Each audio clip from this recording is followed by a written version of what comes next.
एकटं असणं ही समस्या नाही, पण स्वतःपासून दूर असणं ही खरी वेदना आहे. नमस्कार, मी आरती. आपल्या सर्वांचं ब्लिस ऑफ माइंड विथ आरती या आपल्या कुटुंबामध्ये मी मनापासून स्वागत करते. कसे आहात सगळे? छानच आहात ना? आज आपण बघत आहोत की एकांत आणि एकटेपणा यात खरं तर खूप फरक आहे. पण बऱ्याचदा, बऱ्याच वेळेला हे शब्द एकांत आणि एकटेपणा हे सायमल्टेनियसली वापरले जातात किंवा एकाच पद्धतीने वापरले जातात.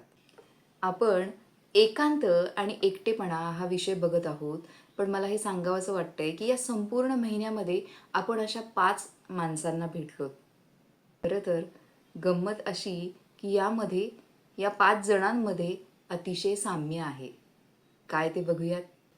पहिलं आपण विक्रमला पाहिलं, ज्याच्यामध्ये तो स्वतःला जे समजत होता, तोच त्याचा अंधारा कोपरा होता. दुसरं आपण बघितलं सिया. दुसऱ्यांदा आपण भेटलो सियाला, की तिचा राग म्हणजे खरं तर असुरक्षिततेचं एक नाव होतं. आणि तिसरं आपण रोहितला बघितलं, की त्याच्या हे लक्षात येतं, की आपलं डेझिग्नेशन, आपल्या अचीव्हमेंट याच्या पलीकडे जाऊन आपलं काहीतरी अस्तित्व आहे.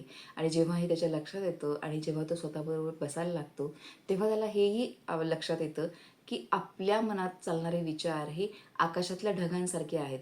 जे ढगांसारखे जातात आणि येतात, पण आकाश मात्र कायमस्वरूपी तिथेच असतं आणि ते आकाश म्हणजे आपण स्वतः आहोत, जो ऑब्झर्व्हर आहे. चौथ्यांदा आपण भेटलो अपूर्वाला. तिच्या लक्षात आलं, की तिच्या डोक्यात चालणारा आवाज हा तिचा नव्हताच, तो तिच्या बाबांचा होता. आणि पाचव्यांदा आपण भेटलो समीरला, की ज्याला हे लक्षात आलं, की त्याचे स्वतःचे निर्णय हे देखील समाजाने घडवलेले होते. आपण या संपूर्ण महिन्यामध्ये या 5 व्यक्तींना भेटलो आणि त्यांचे प्रत्येक नक्कीच तुम्ही जरूर जाऊन हे सगळे व्हिडिओ वन बाय वन बघा. मी त्याचे सगळे लिंक्स तुम्हाला खाली देते, व्हिडिओच्या खाली देते, की जरूर ते बघा. तुमच्या लक्षात येईल, की खरंच आपण कशा पद्धतीने आपलं आयुष्य जगत आहोत. आणि खरी मजा म्हणजे या 5ही जणांना एकच गोष्ट हवी-हवीशी वाटली, ती म्हणजे एकटं राहणं. पण इथे एक प्रश्न उभा राहतो, की एकटं वाटणं आणि एकटं राहणं या 2 वेगळ्या गोष्टी आहेत का? तुम्हाला काय वाटतं? आणि आजच्या व्हिडिओमध्ये आपण याचा शोध घेणार आहोत, की एकांत की एकटेपणा? एकटं असणं ही शिक्षा नाही, खरं तर ती एक संधी आहे स्वतःला पुन्हा भेटण्याची, स्वतःच्या अजून थोडंसं जवळ येण्याची. आता थोडंसं पहिल्यांदा आपण या 5ही जणांच्या थोडंसं पुन्हा एकदा जवळ जाऊया.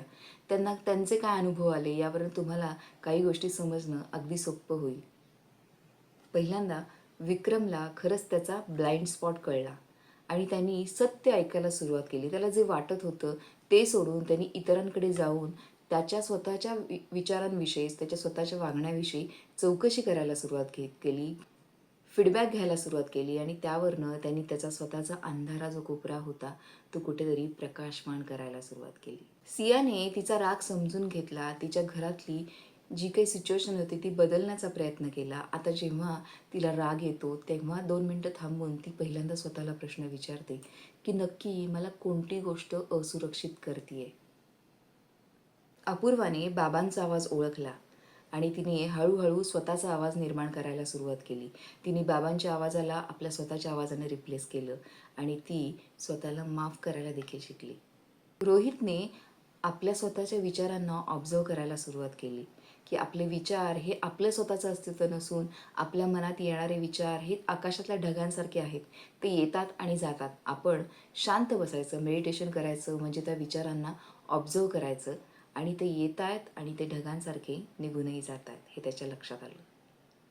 समीरने स्वतःला प्रश्न विचारायला सुरुवात केली. प्रत्येक निर्णयाआधी त्याने स्वतःला एक प्रश्न विचारायला सुरुवात केली, की मी स्वतः तो निर्णय घेतोय की कोणाच्या तरी दबावामध्ये येऊन घेतोय? आणि गंमत म्हणजे या 5ही जणांनी एक निर्णय घेतला स्वतःबरोबर शांत बसण्याचा, की जेणेकरून त्यांना त्यांचे विचार ऑब्झर्व्ह करता येतील, त्या विचारांकडे बघता येईल. त्यांच्या मनात चालणारा आवाज नक्की तो त्यांचाच आहे की इतर कोणाचा आहे हे बघणं गरजेचं आहे. त्यासाठी गोंगाटापासून शांत बसण्याची गरज आहे हे त्यांच्या लक्षात आलं आणि त्या सगळ्यांनी 5ही जणांनी हे स्वतःच्या आयुष्यामध्ये इम्प्लिमेंट करायला सुरुवात केली. आपण एका उदाहरणात बघूया गोष्ट रोहितची.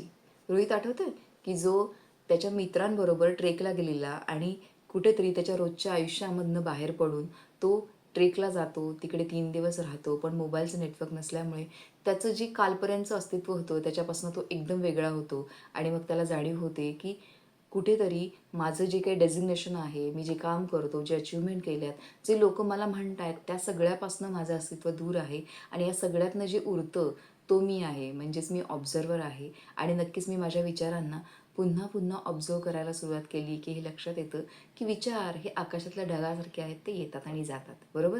लक्षात आलं रोहित कोण आहे ते? तसं रोहितने ठरवलं की स्वतःबरोबर एकटं राहायला पाहिजे, स्वतःला ऑब्झर्व करण्यासाठी. आणि हळूहळू सुरुवातीला ते जमलं नाही, विचार येत राहिले, त्याला तो ऑब्झर्व करत राहिला. पण हळूहळू त्याच्या विचारांबरोबर त्याला शांतपणे राहायला जमायला लागलं. जसं तुम्ही आम्ही देखील हा विचार केला आणि हा प्रयत्न करायला लागलो तर आपल्या विचारांबरोबर आपल्याला देखील राहता येईल. कारण सगळ्यात मोठी समस्या हीच आहे की आपल्याला शांतपणे स्वतःबरोबर बसताच येत नाही. आपण एक मिनटं देखील शांत बसू शकत नाही. म्हणून बऱ्याचदा आपल्याला हे ऐकायला मिळतं की मी स्वतःबरोबर शांत बसू शकत नाही, मला सारखं बिझी राहायला आवडतं. कारण आपण स्वतःपासूनच कुठेतरी पळ काढत असतो. मला मेडिटेशन करायला जमत नाही, हा प्रश्न देखील आपण ऐकला असेल. मेडिटेशन हे दुसरं तिसरं काही नसून ध्यान करणं, आपल्या स्वतःच्याच विचारांना ऑब्झर्व करणं. जेव्हा आपण बसायची सवय लावतो तेव्हा हळूहळू ह्या विचारांना बघायला लागतो, तेव्हा कुठे ना कुठेतरी हळूहळू खूप साऱ्या प्रयत्नांनंतर आपल्याला हे जमायला लागतं आणि आपण आपल्या विचारांना शांत करायला शिकतो आणि म्हणून ते हळूहळू कमी व्हायला लागतात. सुरुवातीला हे अवघड वाटतं, पण कालांतरानं ते सोपंही वाटायला लागतं आणि ते कुठेतरी आवडायलाही लागतं. पण एकांत आणि एकटेपणा यात फरक आहे.